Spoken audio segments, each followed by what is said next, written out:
Sabarlah ke kiri, ke kiri, ke kiri, ke kiri dan ke kiri. Stop, kamera udah on tuh. Ngapain kamu? Aduh, maaf. Aku lagi keasikan nih. Ke kiri, ke kiri, ke kiri, ke kiri, ke kiri, ke lanjut kiri, lagi dia. ke kiri, ke kiri, ke kiri, ke kiri. Udah stop. Yuk kita sapa adik-adik yuk. Shalom adik-adik. Oh iya, shalom adik-adik semua. Apa kabar? Aduh, nggak kedengaran suaranya nih. Coba kamu shalomin lagi deh. Shalom adik-adik. Apa kabar semua? Hari ini saya Mona dan teman saya. Saya Dino akan menemani adik-adik semua. Tapi adik-adik harus janji ya untuk duduk yang manis. Iya, kalau penyembahan itu sama kakak-kakak juga ikut nyanyi ya. Dan nyembah Tuhan. Juga jangan lupa dengerin firman Tuhan dengan baik ya. Udah aku nggak sabar nih mau ibadah. Iya, aku juga mau ibadah. Aku mau ibadah sama Tuhan Yesus ah. Selamat beribadah adik-adik. Ke kiri, ke kiri, Selamat ke kiri, ibadah. ke kiri.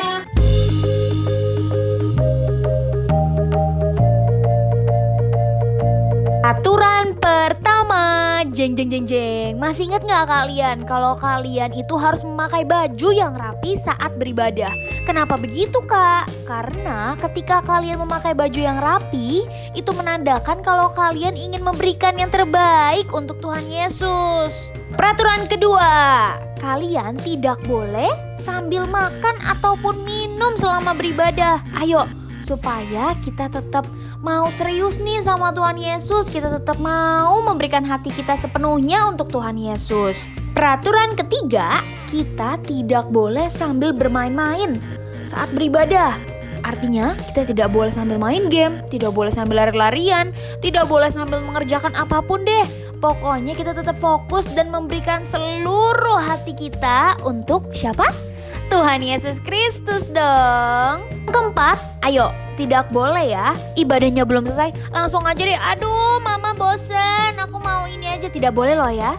Kalian tetap harus fokus, tetap harus menyelesaikan ibadah ini, karena di ibadah ini kita mau ketemu sama Tuhan Yesus. Dan yang terakhir, kita harus fokus ya. Berarti pikiran kita hanya untuk ibadah hari ini. Kita harus mendengarkan firman Tuhan dengan baik, bernyanyi untuk Tuhan Yesus, memuji dan memuliakan nama Tuhan Yesus. Oke? Kakak mau mengingatkan beberapa hal yang harus kalian perhatikan saat kalian mau berpergian ataupun mau keluar rumah. Yang pertama, kalian harus memakai masker dengan cara yang benar. Jangan pakainya asal-asalan loh ya. Kedua, kalian juga harus selalu mau mencuci tangan. Mencuci tangannya itu juga gak boleh loh ya, cuman pakai air doang. Harus pakai sabun, kemudian dilap lagi sampai bersih. Oke adik-adik? Shalom adik-adik. Tahu gak sih apa artinya shalom? Shalom itu dari bahasa Ibrani yang artinya damai sejahtera. Tuhan Yesus sendiri yang ajarin kita kalau kita ketemu orang, kita harus mengucapkan kata shalom. Artinya apa sih? Artinya kita memberi salam damai sejahtera. Tidak ada perpecahan, sehat, dan lengkap. Kepada orang yang kita temui, kepada teman, saudara, papa, mama, dan tetangga-tetangga kita. Dengan begitu, kita mendoakan supaya saudara-saudara kita mendapatkan damai sejahtera dari Tuhan Yesus. Adik-adik mau kan mendapatkan damai sejahtera dari Tuhan Yesus? Yuk, kita ucapkan shalom. Nanti kalau kakak bilang shalom, adik-adik ikut bilang shalom ya. Kakak ulang ya. Shalom adik-adik. Shalom kakak. Nah, pinter. Kakak percaya adik-adik adalah murid Tuhan Yesus yang paling pintar dan penuh damai sejahtera. Yuk adik-adik, kita mulai ibadah kita dengan doa Bapa kami. Adik-adik lipat tangannya, tutup matanya, kita naikkan doa Bapa kami.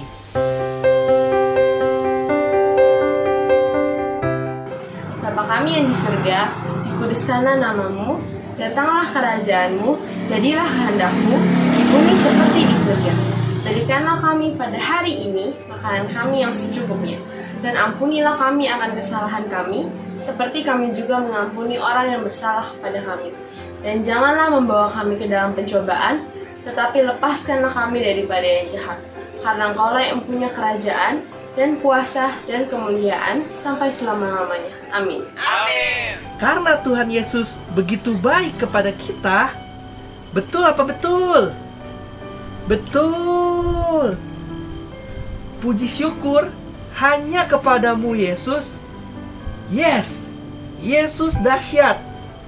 Tuhan kita tuh besar, berkuasa, mulia, segala perbuatannya adalah baik dan layak untuk dipuji.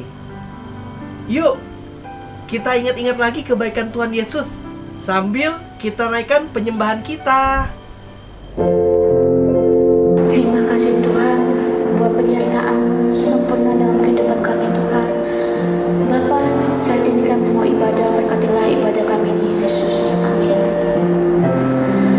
Setiap hari kulihat kasih-Mu, setiap hari kulihat kuasa-Mu, setiap hari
atas semua yang di bumi, atas semua yang di bumi. Terima kasih Yesus. Halo adik-adik King Kids, anak-anak Allah. Tuhan baik ya. Perbuatannya ajaib, hebat, dahsyat, dan mulia. Dia selalu ada buat kita.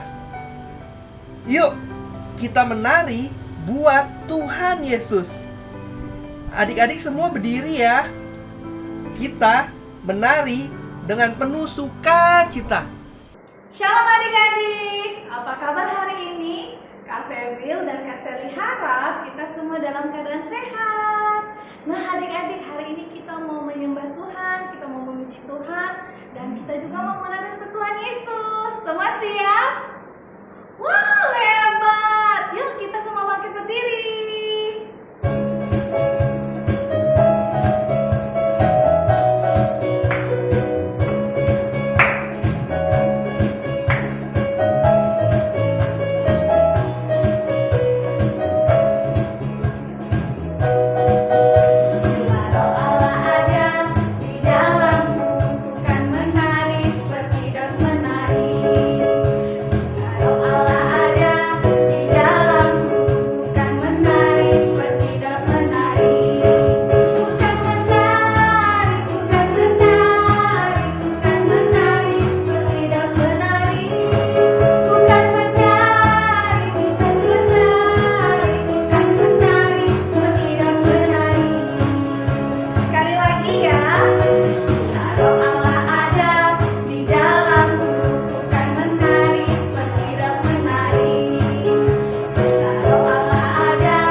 Halo adik-adik King Kids.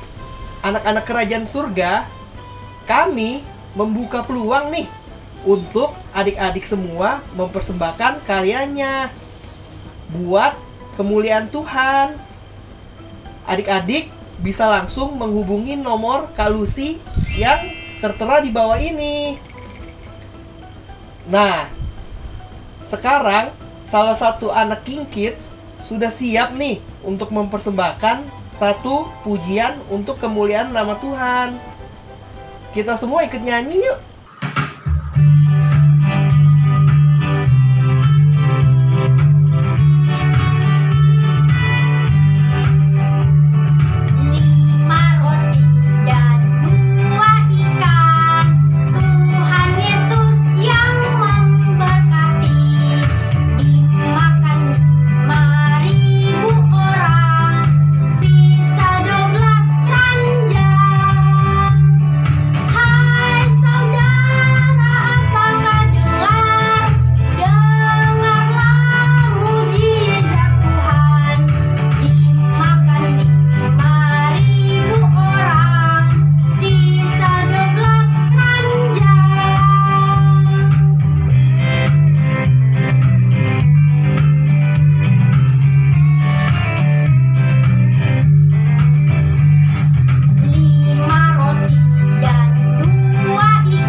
Adik-adik King Kids, yuk sekarang kita mau melafalkan Mazmur 91. Adik-adik ngomongnya keras ya. Oke adik-adik ya. Oke. 1, 2, 3. Mazmur 91. Orang yang duduk dalam lindungan yang maha tinggi dan bermalam dalam naungan yang maha kuasa akan berkata kepada Tuhan, tempat perlindunganku dan kubu pertahananku, Allahku yang kupercayai. Sungguh dialah yang akan melepaskan engkau dari jerat penangkap burung, dari penyakit sampar yang busuk. Dengan kepaknya ia akan melindungi engkau, di bawah sayapnya engkau akan berlindung. Kesetiaannya ialah perisai dan pagar tembok. Engkau tak usah takut terhadap kedahsyatan malam, terhadap panah yang terbang di waktu siang, terhadap penyakit sampar yang berjalan di dalam gelap, terhadap penyakit menular yang mengamuk di waktu petang. Walau 1000 orang rebah di sisimu dan 10.000 di sebelah kananmu, tetapi itu tidak akan menimpamu. Engkau hanya menontonnya dengan matamu sendiri dan melihat pembalasan terhadap orang-orang fasik. Sebab Tuhan ialah tempat perlindunganmu, yang maha tinggi telah kau buat tempat perteduhanmu. Malapetaka tidak akan menimpa kamu, dan tulah tidak akan mendekat kepada kemahmu. Sebab malaikat-malaikatnya akan diperintahkannya kepadamu untuk menjaga engkau di segala jalan. Mereka akan menantang engkau di atas tangannya, supaya kakimu jangan terantuk pada batu. Singa dan ular tedung akan kau langkahi. Engkau akan menginjak anak singa dan ular naga. Sungguh hatinya melekat kepadaku. Maka aku akan meluputkannya. Aku akan membentenginya sebab ia mengenal namaku. Bila ia berseru kepadaku, aku akan menjawab. Aku akan menyertai dia dalam kesesakan. Aku akan meluputkannya dan memuliakannya. Dengan panjang umur akan kukenyangkan dia, dan akan kuperlihatkan kepadanya keselamatan daripadaku. Amin. Hai adik-adik. Sekarang kita mau berdoa buat bangsa Indonesia. Kita bersama-sama berdoa buat keamanan dan kesejahteraan bangsa kita. Dan kita juga berdoa untuk kota kita, kota Jakarta adik-adik. Ya, biar Tuhan senantiasa melindungi kota dan negara bangsa kita. Oke adik-adik ya, kita sama-sama lipat tangan, tutup mata, kita mau berdoa ya adik-adik. Oke adik-adik ya. Tuhan, terima kasih untuk hari ini. Sekarang kami ingin berdoa untuk bangsa kami Indonesia. Tuhan, kami berdoa untuk bangsa kami Indonesia, supaya bangsa kami bisa selalu takut akan Tuhan. Tuhan, kami juga berdoa untuk virus corona yang sedang ada di Indonesia ini, supaya virus corona yang ada di Indonesia dapat bersih dan tuntas. Tuhan, kami juga berdoa untuk Bapak Presiden kami, Bapak Joko Widodo, beserta wakilnya. Kami berdoa agar mereka dapat terus takut akan Tuhan dan dapat memimpin negara kami, sehingga negara kami bisa maju. Terima kasih ya Bapak, kami sudah berdoa mengucap syukur. Amin. Nah, adik-adik, tadi kan kita udah sama-sama melafalkan Mazmur 91. Dan kita juga udah berdoa buat bangsa kita. Sekarang waktunya kita mau dengerin firman Tuhan adik-adik. Adik-adik yang serius, jangan berisik, dan dengerin kakaknya yang akan membawakan firman Tuhan. Kak Grace adik-adik konsentrasi ya, dengerin pesan-pesan firman Tuhan yang akan dibawakan oleh Kak Grace ya adik-adik ya. Oke adik-adik ya, semangat adik-adik. Oke. Shalom adik-adik. Nah, apa kabarnya? Semoga selalu dalam keadaan sehat ya. Oke, sebelum kita mau dengerin firman Tuhan, kita sama-sama berdoa dulu yuk. Semua lipat tangannya, tutup matanya. Tuhan Yesus, terima kasih Tuhan untuk hari ini Tuhan. Kalau sebentar kami mau mendengarkan firman Tuhan, berbicaralah pada setiap kami. Berikan kami hikmat agar kami bisa mengerti firman yang akan diajarkan. Terima kasih Tuhan Yesus, kami sudah berdoa. Haleluya, amin. Nah adik-adik, hari ini kita sama-sama mau belajar firman Tuhan ya. Nah hari ini kita mau belajar yaitu percaya tanpa melihat. Nah dari satu tokoh nih, yaitu namanya Thomas. Thomas adalah murid Tuhan Yesus. Nah suatu hari di minggu pagi, setelah Tuhan Yesus disalibkan, Tuhan Yesus dikuburkan. Nah setelah itu beberapa wanita pergi untuk mengurapi jenazah Tuhan Yesus. Nah, di depan kuburannya Tuhan Yesus itu ada batu yang besar banget menutupi kuburan Tuhan Yesus. Nah, tapi setelah mereka sampai di tempat kuburan Yesus, mereka bingung. Loh, kok batunya nggak ada? Batunya sudah terguling. Nah, terus ternyata ada malaikat di depan kuburan Tuhan Yesus yang bilang bahwa Yesus hidup. Nah, malaikat itu bilang, pergilah beritahukanlah kepada murid-murid Tuhan Yesus. Nah, setelah itu wanita-wanita itu pun pergi dan memberitahu murid-murid Tuhan Yesus. Nah, setelah diberitahu, Petrus dan Yohanes langsung nih pergi ke kuburan Tuhan Yesus. Dan yang mereka lihat hanyalah kain kafan Tuhan Yesus. Jadi Tuhan Yesusnya udah nggak ada. Nah, lalu mereka bingung dong. Loh, kok bisa ya Tuhan Yesus kok nggak ada di kuburnya gitu. Akhirnya mereka pulang dengan kebingungan. Setelah itu para murid berkumpul nih di suatu rumah dan mereka sedang merenungkan, lagi mikir, kenapa ya kok Tuhan Yesus bisa nggak ada di dalam kubur? Lalu padahal rumah itu semuanya terkunci, nggak ada yang bisa masuk. Lalu tiba-tiba Tuhan Yesus datang dan mereka sangat kaget karena mereka kira itu Tuhan Yesus itu hantu. Nah, setelah itu Tuhan Yesus bilang, jangan cemas, jangan takut, lihatlah tangan dan kaki aku. Nah, karena tangannya Tuhan Yesus waktu itu dipaku, jadi ada bolongan di tangan dan kakinya. Terus Tuhan Yesus bilang, sentuh, pegang aja nih. Kalau nggak percaya, pegang aja. Aku ini bukan hantu, tapi aku ini Tuhan Yesus. Nah, setelah itu murid-murid memegangnya dan wah, beneran, ini beneran Tuhan Yesus. Tapi pada waktu malam itu ada satu murid yaitu Thomas sedang tidak ada di rumah itu. Dan setelah Tuhan Yesus pergi, lalu murid-murid itu beritahu kepada Thomas dan bilang ke Thomas, Thomas, kamu tahu nggak Tuhan Yesus tuh udah bangkit loh. Nah tapi si Thomas ini bilang, aku nggak percaya.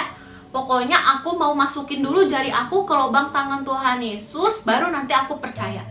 Nah, setelah itu 8 hari kemudian murid-murid berkumpul lagi dan di situ udah ada Thomas. Setelah itu Tuhan Yesus datang lagi. Nah, dan Thomas kaget, dia langsung mencoba memasukkan jari dia ke lubang di tangan Tuhan Yesus dan juga di kaki Tuhan Yesus. Nah, Tuhan Yesus selalu bilang, damai sejahtera bagi kamu. Terus habis gitu Tuhan Yesus bilang, karena engkau telah melihat aku, maka engkau percaya. Nah, Tuhan Yesus juga bilang, berbahagialah orang yang percaya tanpa melihat. Nah, jadi kalau si Thomas ini kan dia mesti lihat dulu, dia mau buktiin dulu baru dia percaya sama Tuhan Yesus. Nah, jadi Tuhan Yesus mau kita ini percaya walaupun tanpa melihat. Karena Tuhan Yesus meninggalnya, disalibkannya dulu dan bangkitnya dulu, kita udah pasti nggak bisa lihat. Tapi kita percaya karena Tuhan Yesus sudah bangkit. Nah, Tuhan Yesus mau kita tetap percaya walaupun tidak melihat. Dan yang kedua, Tuhan Yesus mau kita percaya bahwa Tuhan Yesus telah bangkit. Kalau Tuhan Yesus tidak bangkit, maka sia-sialah kematian Tuhan Yesus di atas kayu salib.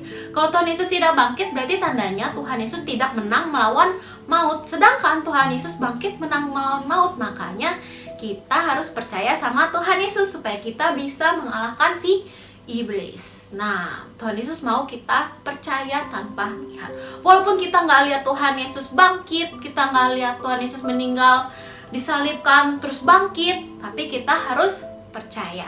Kalau nggak percaya, maka sia-sialah kita percaya sama Tuhan Yesus. Maka dari itu adik-adik, kita harus percaya ya, walaupun tanpa melihat. Jangan seperti Thomas yang mau lihat dulu baru percaya. Kalau misalnya Tuhan Yesus udah bangkit dari kematian, nah itu tandanya berarti Tuhan Yesus sudah menang melawan maut. Kita harus percaya sama Tuhan Yesus. Nah, kita juga bisa nih tahu Tuhan Yesus tuh maunya apa dari kita melalui kita baca Alkitab, kita berdoa, kita memuji dan menyembah Dia. Yaitu kita harus mendekatkan diri kepada Tuhan Yesus supaya kita tahu apa yang Tuhan Yesus mau di dalam hidup kita ya. Jadi yuk adik-adik, kita percaya tanpa melihat, tetap percaya kalau Tuhan Yesus itu ada dan Tuhan Yesus yang selalu menolong dan melindungi hidup kita ya adik-adik ya. Oke, setuju ya, percaya tanpa melihat. Oke adik-adik, nah itu aja firman dari kakak. Pokoknya kita tetap harus percaya tanpa melihat ya. Oke yuk, sekarang semuanya yuk duduk yang tertib, kita mau berdoa ya. Tuhan Yesus, terima kasih Tuhan kalau hari ini kami boleh mendengarkan firman-Mu. Biarlah Tuhan kami mempunyai iman yang kuat Tuhan. Biarlah Tuhan kami selalu percaya Tuhan walaupun kami tidak melihat. Biarlah kami selalu boleh percaya kepadamu Tuhan Yesus. Terima kasih Tuhan, Kau berkati adik-adik kami Tuhan. Engkau yang selalu sertai lindungi dimanapun mereka berada Tuhan. Engkau yang tolong mereka Tuhan. Kau juga berkati keluarga besar mereka Tuhan. Kau jauhkan dari segala serangan sakit penyakit Tuhan. Kau yang sertai dimanapun mereka berada. Jadikan mereka berkat dimanapun mereka berada. Terima kasih Tuhan Yesus. Kami sudah berdoa dan mengucap syukur. Haleluya. Amin. Mari adik-adik, angkat kedua tangan tinggi-tinggi. Terimalah berkat yang berlimpah dari Allah Bapa, kasih karunia dalam anaknya yang tunggal, Tuhan Yesus Kristus, dan persekutuan yang manis dengan Roh Kudus menyertai setiap kita dari sekarang sampai Tuhan Yesus menjemput kita di awan-awan yang permai dan sampai selama-lamanya. Yang percaya katakan amin. Selamat hari Minggu. Tuhan Yesus memberkati.